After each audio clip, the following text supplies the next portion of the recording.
can we do a quick, like everybody introduce themselves, organization that you work for, what you specialize in, anything interesting about yourself that you want to talk about? I'll start with you, Dina. Good afternoon. I'm Dena Lefkowitz, and I'm a professional coach and a former lawyer. And I work with lawyers on the things that I really struggled with as a lawyer: how to make partner, how to get business, how to get a new job if I didn't like the one that I had, and how to acquire the kind of skills that we're talking about today, soft skills. My business is called Achievement by Design, and I'm really happy to join you today. I'm Robin Wolpert. I'm an attorney at Sapientia Law Group in Minneapolis, and I'm also president-elect of the National Conference of Bar Presidents. My areas of practice include appeals, criminal and civil appeals, as well as fraud, defamation, and misinformation campaigns. All right, so I'm Laura Cowan. I'm an estate planning attorney based in New York City, founder of the law office of Laura Cowan, and I'm also the creator of a coaching business called the 2 Hour Lifestyle Lawyer. And we teach lawyers how to practice estate planning virtually, working part-time.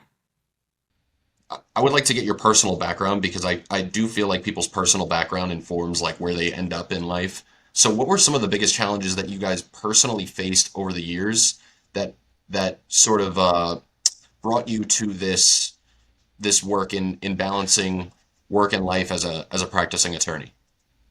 I mean, I know the reason I started my own law firm and got into sort of the work-life balance thing was just wanting control over my schedule. That's such a big, I think a big part. And I know that Robin's got some thoughts on this that I'd love to hear just in terms of is work-life balance even possible? And what exactly does that mean? And to me, that doesn't necessarily mean that I don't work or that I don't work 40 hours a week. It just means that I've got some control over when I'm working and what I'm doing. And I'm okay with working, but I also want to be able to control my schedule a little bit as well. I think that that's more possible today than it used to be.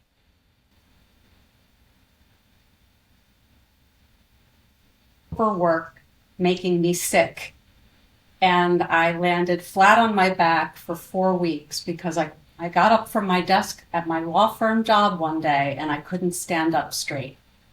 And I couldn't stand up straight for many weeks after that. And as I laid there for 4 weeks without much to look at because it was the 1990s and there was no streaming and there was no satellite and there was just Sally, Jesse, Raphael and soap operas on during the day. So I had a chance to really think about my life and what I was doing and how hard I was working. And I realized that I had worked myself into this situation lying flat on my back and that something had to change. And I've also had experiences throughout my career where, just as Laura was saying, lack of autonomy, where I was in a position where I had to show up every day, I had to be in court, or I had to be, filing motions and briefs, and there was very little control over my schedule, in the sense that I never knew what cases would be put on my plate. And that, might happen for newer lawyers particularly, but it can also happen when you're mid-career. And so it's like Laura was saying, that lack of autonomy is actually something that creates a surge of cortisol and testosterone in your bloodstream. And that means that your brain is basically hijacked and you're not able to do your most creative thinking. You're kind of, the way you think is really in the realm of survival instincts. And so you don't get to do your best work. You don't get to thrive. You don't get to reach that state of flow, which I love to reach with my work. When I'm thriving, I notice the difference. Like I'm just humming along. Time just passes and I'm joyfully doing the work that I'm doing. And then that's in stark contrast to when you lack control to even take care of very basic necessities like going to a grocery store. Sometimes I'll be, not able to go to a grocery store for 6 or 7 months, and I show up in a grocery store and I'm like, wow, look at all this food. Or I don't have time to work out, which is something that is critical for not only mental health, but physical health. So I think because of those, I guess, pockets of experience that I've had, I really am fastidious about trying to assert as much control over my personal and professional life as possible so that when I do engage for my clients, I'm really putting forth my best work. I'll jump ahead to the what I feel is the inevitable conclusion that there is no perfect work-life balance. What would be your message to attorneys that want to limit their working hours but feel like they are unable to because of the nature of their job? Say, make sure you're right first. Because I've had clients come to me who are desperate to leave their jobs, and we start working on a career change plan.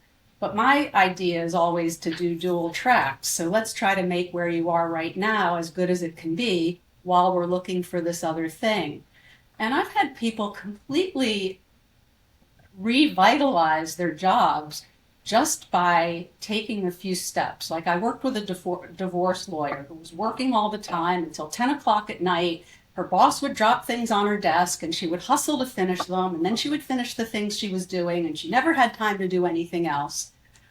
Well, she went to him and asked him, "Is this urgent? When do you need this?" And she found out that she was the one who put those expectations on herself, not him. It would have been fine with him the whole time if she worked reasonable hours, if she asked him when things were due, if they discussed what the urgencies were, and if she had a life. So she made a ton of assumptions, never asked any questions, and suffered in silence for years. So the first thing I would do is make sure you're right. Well, I'll jump in because I really like what Dina said about, examining that and taking even just some small steps and being more aware of when people you think are interrupting your ability to manage your life. It can be managed sometimes just through a conversation. So I definitely appreciate that. And I've seen that happen too for either people I advise or mentor, or even for myself. Like I'll ask myself, do I really need to do this now? Like what's most urgent? And is it really necessary for me to spend this kind of time? So I start to build that into my, self-examination process. But I go back to the issue of autonomy, which is, I think, the most important thing is that what takes and what kind of pushes people into high stress situations is not being able to take a break. It's lack of autonomy over their workload. It's surprises. So if you're a litigator, you often get surprises. Oftentimes it's from your own clients with client management challenges, but also just the nature of communications and business demands that your clients may bring to you. And so it's really trying to figure out when you serve your client and go all in for your client, which is what we all want to do, is give our best work for your client and meet that expectation. At the same time, creating an expectation in your client that if they want your best work, that we should have a conversation about how to triage and prioritize things so that you can get sufficient sleep, so that you even have the cognitive capacity to give your best work. So those are a few things that I would talk about. Yeah, I don't have as much to add beyond what's already been said, but I will say I can speak to transactional law, right? I've done estate planning my whole career, and so I've never been a litigator, which I recognize is a whole different world. But to the extent that you can choose what area of law you're practicing in, or if you're listening to this and you're a law student or you're thinking of making a change, just keep in mind that the control you have over your schedule is going to vary based on whether you're working for yourself or for someone else, whether you're doing litigation or a different kind of law. And it's hard to tee up all the different pieces. But if autonomy over your schedule, as Robin is mentioning, and having some control over, when and how you work, then you might just have to pick an area of law that allows you to do that. If you're in a current situation and you're not sure what to do, then I think that Dina's advice was excellent. So for anyone who might be joining us late, we are currently hosting a discussion on how to achieve a proper work-life balance, which we're discovering is probably not possible, but how to I'll say like how to work towards being healthier about it. But Robin, based on what you've learned during your time with iWill, how much of the legal profession is struggling with wellness related issues, and why is it so important for lawyers to not let, I'll say, their work life affect their home life so much?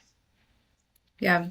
I mean, Nick, that's a great question. And what I would like to suggest is when we think about work-life balance, we think more about how we can achieve a state of thriving in the profession. So, thriving means that we try to aim to thrive across all life's dimensions. Just it might be your emotional state, it might be your occupation, intellectually, spiritually, physically, and socially. The National Task Force on Lawyer Wellbeing, now I will, in its report, talked about how well-being is that continuous process. So I think that if we flip it and say, instead of like fixing what's wrong, let's try to achieve thriving, it's just a different conversation, because you can then aim for, in your personal and professional life, thriving across all these dimensions. So it just gives you some different options as opposed to like fixing something that you think is wrong. But I do want to talk to you about some of the data out there that talks about and speaks to the specific challenge that lawyers are facing, because we are the most unhealthy of all professions. And what are some of the data that are behind that? Well, I'll just go back to the 2016 Hazelden Ford study that came out, that was just really the catalyst for, I would say, this well-being movement that we're all part of and an integral voice in, which is that study demonstrated that legal professionals struggle with anxiety, depression, suicidal thoughts, problematic substance abuse, whether it's alcohol or drugs, at rate of 3 times that of the general population. And the biggest thing that came out of that study was that newer lawyers are hit the hardest. We used to think that newer lawyers, because they were just starting off, their responsibilities weren't as great as a partner, for example, and so their stress levels or their well-being challenges couldn't be as great. But no, they're greater than any other population. So that was a really important study. But since that time, a number of studies have been done, and I want to point to one by the International Bar Association in 2021. They did a global well-being study, and they found that lawyers, as opposed to the general population in every region of the world, that well-being had a disproportionate impact on women, on young lawyers, ethnic minorities, and those with disabilities. So we're not just talking about something that, impacts the profession in an even-handed way. There is an impact on and risk associated with being a newer lawyer, a person of color, a person with disabilities in the legal profession. And the most frequently cited factors, according to the International Bar Association Global Study, the most important factors impacting well-being are stress, high workload, life-work balance, the culture in which you work, so your organizational cultural, and your physical and mental health. And the other piece is, when experienced, the things that most impact your well-being are workplace harassment and bullying, unrealistic time pressures, the demand to hit targets, and the inability to take breaks. And the ABA in 2021 also had a practice forward study that revealed that the pandemic had resulted in increased substance use levels and other mental health concerns, and that the impact was most pronounced for women, lawyers of color, and younger lawyers. Again, not surprising, but we've also seen an exodus of women and people of color from the profession.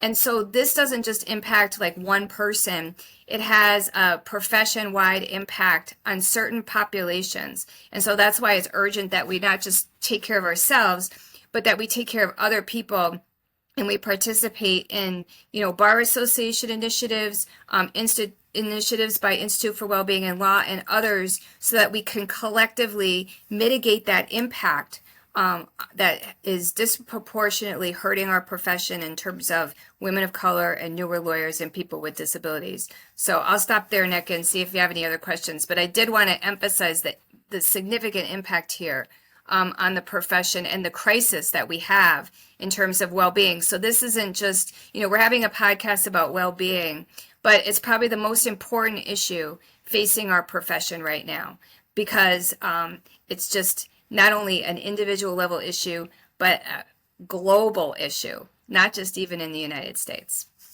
So thank you, Robin, so much. But I think my next question will do a good job of piggybacking on that. My next question is for Dena. So I think these days attorneys are expected to be available for their clients pretty much all the time, and that is largely due to like technology being so available. I know I'm even a big, I'll say like what I do can even be a problem for attorneys in that I make their phones more accessible. Now, what I think we will get into is that you have to kind of get to boundaries. But can you talk a little bit about why it's such a big problem for attorneys to expect, or for clients to expect their attorneys to be so available, and what can lawyers do to create some boundaries between themselves and their clients? One of the reasons is the thing that Robin and Laura both mentioned earlier, autonomy. There's a psychologist, Larry Richard, who studies lawyers and has identified 7 traits that are more prevalent in lawyers than the general population. And one of them is a high need for autonomy. So we come into the practice needing this thing that we then don't get because we have to write down every 10th of an hour on our timesheets, and we have clients wanting us to be available all the time. And in the medical profession, if you're having a baby and your doctor is away, someone else is going to deliver your baby, right? And somehow in the legal profession, we have gotten ourselves to a point where lawyers will come off vacation, they will take calls, they will return calls, and they're basically working from a different location. So the need for downtime and the need for autonomy are the 2 reasons that I see underlying this struggle against always being available. And what you can do with clients is set some expectations with them. Develop caring relationships with them so that they know that you're a human being. And tell them what they can expect from you and what your response time will be. And also learn to say no. Because if you don't do that, you're not going to survive. So I found when my mother died, I needed to take some time away from my practice. And I had built up those caring relationships with my clients. And they were unbelievable to me during that time in their understanding, in their caring, in their compassion. And so it is possible for lawyers to develop those kinds of relationships with clients so they're viewed as humans instead of robots that never need downtime and can be turned on at any moment. So I think it's really funny. I used this example before, that I got a traffic ticket. It was a speeding ticket. Don't worry about how fast I was going. And so I called my friend who's my lawyer, who I do business with. So I get the ticket. I go through the process with him. He tells me how much it's going to cost. And when I called him back, I called his office to see what had happened because I knew when my court date was, and I think I had called him like 2 days later, and he went on vacation. And somebody else picked up the phone and was like, Tony's on vacation. Tony's not calling you back until he gets back. He said it was taken care of. Don't worry about it. And I'm fine with that. I'm cool. Go on vacation. You're a human being, as long as my ticket got handled and I paid and nobody's worried about anything, I'm good, So I think we also, again, that call is coming from inside the house that I need to be the one taking the call while I'm on vacation and dealing with the clients.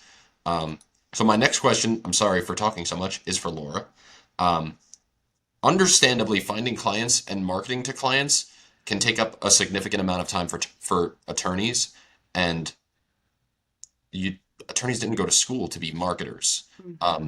But I understand that by speaking at live events, you've really been able to cut down on your amount of working hours. Can you tell us more about this? Yeah, I can definitely talk about that. And I also just want to touch briefly on some of the things that Dena and Robin said. The practice of law is changing, right? It's changing big time. And I think one of the the pressures that we put on ourselves is this idea that you're only a good lawyer if you pick up the phone the minute everyone calls, which I disagree with strongly, because dropping the work that you're doing every time the phone rings is not being a good lawyer. So just this idea that you're only a good lawyer if you're available to your clients, and by available, that available means dropping everything, the minute someone calls. Or you're only a good lawyer if you're meeting people in person. You're only a good lawyer if you do everything yourself. And I don't know where this came from. I've only been practicing law for 6 years, and it just boggles my mind that people think that you're a bad lawyer by outsourcing who picks up your phone. When, of course, no one in a million years would expect your doctor to pick up the phone, nor would you want them to. Or that you're a bad lawyer if any part of the process is given to someone else. When never in a million years would you want your doctor taking your weights, doing the blood pressure thing, all the stuff that a nurse does, right? So I think this idea that where you're only a good lawyer if you do certain things just needs to go away, right? And I think that might be a generational thing. What I like to do is sort of, outsource and delegate anything that doesn't require a law degree, so I can focus laser-like on practicing law. And that doesn't mean that I'm not a good lawyer. So that's my little spiel about that. But yeah, in terms of marketing, it's just not something that we were taught in law school, and it's not necessary in every single capacity, right? But if you want to be your own boss and you want to have your own law firm, you're going to have to pick an area of law, like estate planning or business law or something like that. And these are areas that involve a little bit more sales, I would say. I talk to my students about this all the time. 2-Hour Lifestyle Lawyer, I teach lawyers how to launch a virtual estate planning practice. And the reason why educational events, workshops, webinars, seminars, whatever you want to call it, are so important is there's that educational component, right? Most people don't know why they need an estate plan, and they don't know why they have to hire an attorney. So it's not like personal injury where they know why they're calling you. They know why they're writing the check. And then there's more nurturing involved. People may not necessarily be ready to hire you right away. So to the extent that you can educate and nurture and do it in a group setting, that's my big finale here, is to do it in a group setting as opposed to doing it one-to-one. And again, you might get some pushback. Well, I have to sit down with my clients and you're like, no, the things that you say in an estate planning consultation are repeated over and over and over again. So speak to 10 people over 1 hour as opposed to one person over 10 hours. You're not doing your clients any disservice, or your community any disservice, by doing that. So that's one of the ways that you can cut back on the hours that you're working, and just do things in a group setting to the extent that you can. And then when it comes to actually providing legal advice, then of course you're crystal clear focusing on that. How much of a problem do you consider the problem of well-being for attorneys on the billable hour? Like, is that a large contributor to why these problems exist? And if we get rid of the billable hour and use some alternative fee structures, will that alleviate some of these problems? I think that it will, and I'll just speak briefly on this, but I think that this is, it's definitely, I would like to see the profession move towards value-based billing, right? I'm not going to sit down and calculate how many hours it took me to draft your estate plan. If I'm saving you $100,000 on estate tax, by the work that I do, then I'm not going to, and it takes me 2 hours to draft the trust, I'm billing you more than $1,000 for that, right? So let's think of the value that we're providing and bill based on that, as opposed to keeping track of our time in 6-minute increments. But that's easier in some area of law than others. I think it fosters a culture of overworking when you have billable hour targets. It creates competition among the lawyers, and the only way you can ever make more money is to charge more per hour or to increase the number of hours that you work. That's the only way. And so you're in a box. And I have heard so many lawyers refer to their work as, I've got to go bill some time now. And I don't think anybody went to law school to bill time. We went to law school to do legal work, and we have diminished it to the point where people don't value it. They write it down. So even though you do keep timesheets, you don't get paid for a lot of the stuff that you do. And also, you were talking about, Laura was talking about delegating, which is such an important thing for a lawyer. But a lot of the lawyers I talk to these days do not have anyone to delegate to like I did when I was a young lawyer. I had a secretary and a paralegal. And those things have kind of gone out of style with lean staffing. And I know lawyers that are doing non-billable work because they don't have anybody else to do it. So not only do they have to meet their billable hours, but they also have all these other things that they have to do, in addition to committee work, in addition to CLEs, in addition to marketing. So it really becomes a time crunch. So I'm not a big fan of the billable hour. I don't think that the fact that I work for a client at a billable hourly rate or an alternative fee has any impact in terms of the amount of work I have to do, the deadlines that are associated with the case, and so forth.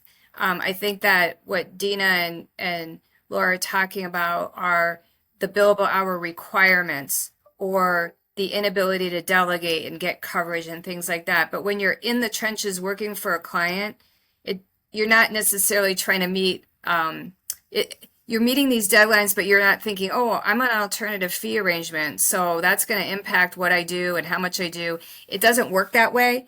You got to do the best work you can for your client, no matter what the fee arrangement is. But I do get these bigger forces, which is if I'm going to earn my salary and I have a certain obligation to meet certain, targets, that has an impact. But I will say that even alternative fee models will still require you to work super hard for your client. And so I'm not sure the billable hour is everything. I have a strange take on this, and I'm curious what you think of this. So I make a salary, right? Any given day, I show up. As long as my butt is in this chair, I'm pretty safe. But I've also learned that my 100% doesn't look the same every day. Like some days I'm just not here in full capacity. I got stuff going on maybe at home, maybe my health, maybe I'm not feeling well. And then some days I get into I'm crushing it, right? And I don't personally get paid any different for those hours. So I think that the billable hour doesn't account for that, my efficiency isn't there. I could write up a billable hour, and that doesn't necessarily behoove the client either. So I don't feel that it's really even efficient in the sense that sure, I could track my time, but not all of my time is even worth the same to what I would give to a customer. But if you take the long view, Nick, which is there are going to be ups and downs in the performance of a human being, then you're just fine. Whatever you're doing is just fine. And that's the way a human being operates. So that's my take on what you've said. Okay. One last thing before your next question is, we may not be able to fix the billable hour in every single instance. There might be times where you just have to charge by the hour. But I think touching on both what Dena and Robin have said, well, what can we change? Well, we can change. You got to outsource some stuff or delegate. Get an assistant. What can automation do for you? There's a lot of pieces around the billable hour that you do have control over that are going to make the necessary billable hour component, to the extent that it is necessary, more tolerable. And lawyers are failing on the delegation, the automation, the outsourcing, et cetera. I will say this, that I used to be one of those people who I could only do it myself. Nobody's going to do it better than me, so I'm going to do it all. I was forced to hire first one person, now I have two people in my department, and they are better than me, and I'm happier. I love working with people. I love having them here. So I'm a reformed control freak, I like to think. I'm still a control freak about normal things that a control freak would be crazy about, but I was forced into that, and now I understand the benefits. I want to ask this because it's funny, like you get a view into people's homes, uh, and a lot of people work from home nowadays. But I just spoke to a guy who he still runs his entire firm. There's 19 lawyers. They come to the office every day, and he attributes that to his law firm culture. So I do think working from home presents a lot of benefits, but it also makes lawyers more accessible to their clients outside of normal hours because there isn't like oh, I went home, my phone isn't ringing anymore, or like my office is far away, I can just like get on my computer. Do you have any tips for lawyers who are working virtually on making sure that that they're clocking out at some point? Well, my tip is to the extent that you can, put it in the engagement letter. Again, I do estate planning and that's what I speak to, but set expectations right away. This is when I'm available. This is when I'm going to try to get back, to you within 48 hours. This is when I'm not available. Just because someone knows that you might have your phone with you 24/7 doesn't mean that you can't write in the engagement letter, this is when I'm going to be available. Now, that's possible with estate planning because there aren't really any emergencies. But I think to the extent that you set those boundaries and just make it clear, then people understand. They're not as surprised. What I've found is that people have a hard time setting boundaries for themselves. They're home. It's not really the fact that they're home, it's the fact that they have a cell phone and they can be reached no matter where they are or when, or at any time of day. So I think a good thing to do is to realize that we all get 168 hours a week. You, me, Oprah, all of us. It's the great equalizer. And think about where your time is really going. Become a treasurer of time. Keep track of it. Maybe keep a 168-hour log for a week or two and see where it's really going. Because I've had clients have real aha moments about how much time they're spending with their family, how much time they're spending on Facebook, and things like that. So part of the autonomy work that we do to grab some of that back is to take control of our own schedule. And to do that, it requires some blocking out of time for things that are important to you, agenda items that you want to make sure get accomplished, and for all of the other necessary tasks of life. And that's where it's really good to know your values so you know what's important, because none of us can do everything. I'll just add that I have those conversations with clients. If someone wants something done right away, I'll say, well, I can't get to it today, but I can get to it in 2 days. And I just set those expectations. And the other thing is for some clients that are very demanding, who send multiple emails within a minute and are demanding, urgent action on something that's not urgent, I will I'll walk away from the emails. I'll just go walk down my street a little bit with my dogs, and then I'll go back and I'll respond. But I just think that not engaging in those kind of client-driven non-emergencies that are created that don't need to be created. So intervening on that. But I will say this, I like working from home. I just feel extremely efficient. I used to have a 45 to an hour commute in and out to the Twin Cities from where I live. And so I just feel like I have my extra 2 hours and, I might use it for work, but I can use it for, not having to, spend all this time getting dressed in the morning and putting on a suit. I can, maybe use it for exercise or to do something like just even catching up on some personal things like, gee, I should go do some yard work or something. But I really feel like I feel empowered by it. Like I don't ever want to go back where I have to spend that kind of time in the car. And when I do have to do it, like if I'm in a trial or something, I just am so grateful that it's not a permanent situation. So it's just, I think, Nick, I think it's a matter of attitude and just being really protective. I like what Dena said about lawyer autonomy and how much we value it. And I didn't realize that those were particular characteristics of lawyers. But what I do think is now you can take action steps to protect that autonomy and leverage the opportunity that you have, if you do have it, to work from home. I especially like what you said is that sure you can because you've all made great points that like I can put it in an engagement letter. I can let my clients know up front that this is when I'm reachable and so on and so forth. But you can check your email, right? And if you respond to that client, you're breaking your own boundary and you're not participating in what you tried to establish.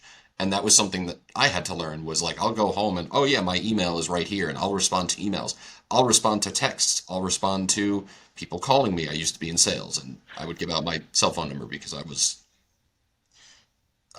uneducated about what would happen if I did that. Um, on the flip side, because if anybody's listening to this and they feel like they don't have that level of autonomy that they want, or they feel trapped, or they weren't able to really describe it before, can you describe how much better your life got once you were able to implement these things? Nick, I'll just say I felt like I had a life. So I felt like I didn't have a life, and that then I actually got it back. Like I reminded myself like what life could be, and it's just been joyous. So I will say that, being able to put yourself in that position and seizing back your personal power is really important. The other thing is if you're not in a position to do that, like say you're just a new lawyer and you just graduated and you got a coveted big law job, it's a mindset of saying, you know what, I'm giving up a few things for the next 2 years to achieve mastery in a field. And my own mastery is going to permit me to go do things a different way later. But for now, I'm going to be in this world with these limitations. It's a mindset that says you're doing it for a reason, which is to achieve the level of competence you need so that you can create something different. But while you're there, you can also be a voice for creating something different, even if it's just around the edges, like what Dena and Laura were saying about just even some small things like managing deadlines that other people are imposing and having those conversations. It takes courage, like you do. It does take courage because you know it. Everyone wants it right away, right? Everybody. And then you just go in and just have a reasonable conversation, just, and sound like the rational one, and work it out in terms of how it's going to go. But you do suffer for a while when you're a new lawyer. And I don't want to say that that has to be part of the new lawyer experience, but what I will say is that think of the long game, which is a legal career as a marathon, not a sprint. And so you think of this phase as something that's going to get you somewhere else. Yes, my life completely changed when I got some time for myself. I was suffering from stress-related illnesses from my head to my feet, psoriasis in my scalp, neck pain, irritable bowel syndrome, plantar fasciitis in my feet. And when I got off the merry-go-round, it all went away. The body keeps the score. It's really true. My life completely changed, like Robin said. I felt like I had a life, but my health improved too. Yeah, I think touching on that, I agree with what Robin said in a sense that I went from feeling like, so I spent about 10 years pre-law school working as a CPA and a couple of years working as an attorney at a law firm, and then I opened my own practice. So I was very used to that, getting a paycheck every 2 weeks, but I was also very used to not being happy and not feeling like I was reaching my full potential. And I got really tired of that because I felt like I was constantly thinking, I know that I am capable of so much more than this. So I opened my own law firm here in New York City. And the major shift for me was I went from feeling like my life was nights and weekends to feeling like my life is 24/7. And the time that I now have 24/7. And now I choose to spend a lot of that working. But I feel like my life is no longer just nights and weekends. I have everything. And it's a trade-off. I'm no longer getting that security, the paycheck every 2 weeks. But the impact, the influence, and the income potential are limitless when you're working for yourself, which I know is not possible for all attorneys.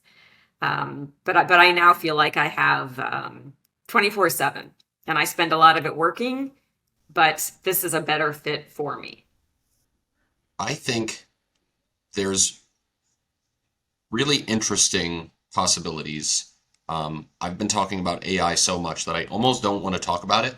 Um, but it does seem like it is a useful tool currently and could be more useful when they work out some of like the privacy or security sort of problems that are going on with it. Everybody knows the example of the guy who got disbarred because he tried to cite case law and the case didn't exist because whatever generative AI he was using made up the case, and that did not exist. There was no case to be cited. But if it could, or if AI could shorten the amount of time that we spend on these tasks as attorneys, are you hopeful that it could make a big difference in helping lawyers limit their daily work time? Or is it still largely this like mindset boundary and personality shift that we need? Like will lawyers take this AI and just try to like quintuple their workload, or will they use it to cut down on the amount of time they actually spend working? I think we're going to use it to cut down on the amount of time that we spend marketing and doing things like that. I mean, if you're not using AI for things like marketing, which we've all mentioned, we've got all these other things that we're doing that aren't practicing law. How do we cut back on the time we spend doing that? If you're not using AI to help you write blog posts, email campaigns, post on social media, you're missing out, right? And so I can speak to the marketing piece of it, although I'd be interested to hear what Dena and Robin have to say about the litigation side of it. I would say that, like you said earlier, Laura, anything that needs a law degree, we still need a lawyer to do. But as I was mentioning earlier, there's so many things that my clients do that could be automated, that could be done more efficiently. I think AI is going to help lawyers get away from some of the routine tasks that they hate and do more high-level work. That's my hope for it. I'm excited to experiment a little bit with how AI, generative AI, can help me with some tasks. I have some small, briefs and motions due, and I thought I would try to experiment and see, if I can, prompt engineer correctly what I want chat to do.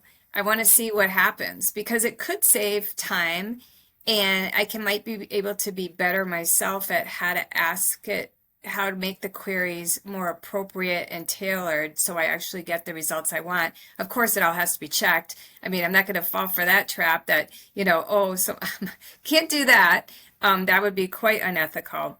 But I do want to play around with it and see where it might help in terms of, every motion that I probably will write in my life, a piece of it has been written by somebody else before. And since AI is generally a predictive application, certainly it can take the database and predict what it should look like, and then I can play around with it. But I'm excited to see what happens. In terms of the social AI for marketing, I want to hear more from Laura, and maybe that's offline, because I haven't really done that. But like I said, I don't really do a lot of marketing for myself. I probably should, but I don't. Yeah, and I'll just say a couple of things about it. I mean, and again, the marketing is going to depend heavily on your practice area, right? So I'm speaking really to more entrepreneurial attorneys who are doing estate planning, business law, trademarks, things like that. But to the extent that, these are all people, again, no one's in estate planning, no one's calling you because they just got in a car accident. No one's calling you because they were just, they got their third DUI, right? So there's got to be nurturing involved, and that's where the marketing comes in. That's where the blog posts, the email marketing campaigns, the social media, all of that is very effective. What used to take a long time, or having to write someone a check, to write you 4 blog posts a month or something like that, it is remarkable how fast ChatGPT generates these things. Now, you as the attorney go in and you tweak and you add your own voice, but it is very effective in saving time for those kinds of things. So I think it has its place. I don't think that AI is going to replace lawyers, but I think lawyers who use AI are going to replace lawyers that don't. So don't get left behind. We did a fun blog post. We obviously it's such a huge topic, you can't get away from it. So I was like, how are we going to cover this in our blog? And I don't remember whose idea it was, but somebody on the team had the idea that we're going to go to ChatGPT and ask it to write a blog post using the voice of the Answering Legal blog about using ChatGPT for lawyers. And we were like, okay, we're going to do that for like the first few hundred words, and then we're going to cut it off and say, gotcha, that was ChatGPT, and here's how we found our experience in using it. And what I think is, I'll say this, is like, I don't know, and here's my problem with it. I don't know how original it is every single time. I haven't sat there and asked it the same question over and over again. But to Robin's point, like, I'm sure that at some point we've all like crossed or written the exact same thing over and over again. Like, now that music streaming is so wildly available, there's so many music lawsuits suing people for like the same use of chords. I remember, this is a weird anecdote, but I was in high school, AP English Lit or something like that. And we used to turn in our assignments online, and it was like the early stages of us using the internet to turn in work. And we turned it into, oh, you know what? It was called turnitin.com. And it had a database of students uploading their work, and it would check for plagiarism to make sure you didn't go to Google and type in the question and then like download somebody else's answer. And one day, we loved this teacher. We had a great relationship with him. My favorite teacher of all time, Anton Kurchenko. For whatever reason you watch this, I love you. He came in and he was fuming. And we're like, what's the matter with you? He's like, what's the matter with me? You guys all plagiarized your homework and this. And it turned out none of us plagiarized our homework because we were all like nice students. We didn't even work together. It's just that the questions were phrased in such a way that we answered them so similarly. So my concern with like ChatGPT is, if I ask it a question and I try to publish that as like my own creative, what do you call it, original thought, that somebody else is going to use that and then publish that as their own creative original thought, and we're all going to be plagiarizing each other. Well, AI is generally prediction, right? So based on the, existing human knowledge, what would you predict something to be? And that's what you're getting. So in other words, the past is governing whatever you use it for, that you're creating. So if you want to add to it, that's your creative, secret sauce that you add to it, but it's not going to be a creative act in its own way without your input and your interaction with it. So I think, it might be creative in the sense that it can use like probably big data in a way that an individual person might not have access to, and provided, that kind of, synthesis that we might not be able to do. But I would just think of it as, a first input, like someone's given you some information. What are you going to do with it? And then you add your own creativity. Yeah, I was giving a presentation for Wealth Council last week, and it was on how webinars can get you estate planning clients. And I went into ChatGPT, give me 10 catchy titles for this presentation. And it came up with one that I never would have thought of, which was, from clicks to clients, and I was like, oh, that's, I love it. Using webinars to generate revenue in your estate planning business. And so little things like that, the more you play around with it, the more comfortable you'll feel for a marketing tool. All right, well, I'm going to do this. If our campers want to continue following your work and connect with your company further, where do you recommend they go? Dena, I'm starting with you. I'm Dena Lefkowitz. My company is achievementbydesign.com, and I'm Dena Lefkowitz on LinkedIn. I post almost every day. I would love it if you would follow me there and we could connect with each other. There you go. I'm an attorney at Sapientia Law Group in Minneapolis, and you can contact me through my firm's website. That's SAPIENTIA law.com. And I'm also on LinkedIn. And I'm Laura Cowan, it's pronounced Cowan, and you can reach me, that sounds okay, Nick, at 2hourlifestylelawyer.com, and that's the number 2, and then Our Lifestyle Lawyer, that's the website. I'm also on Instagram at 2 Hour Lifestyle Lawyer, and I'm on YouTube at 2 Hour Lifestyle Lawyer. So that's all the time that we have for this discussion. I'd like to thank Dena Lefkowitz, Laura Cowan, Robin Wolpert for joining me today.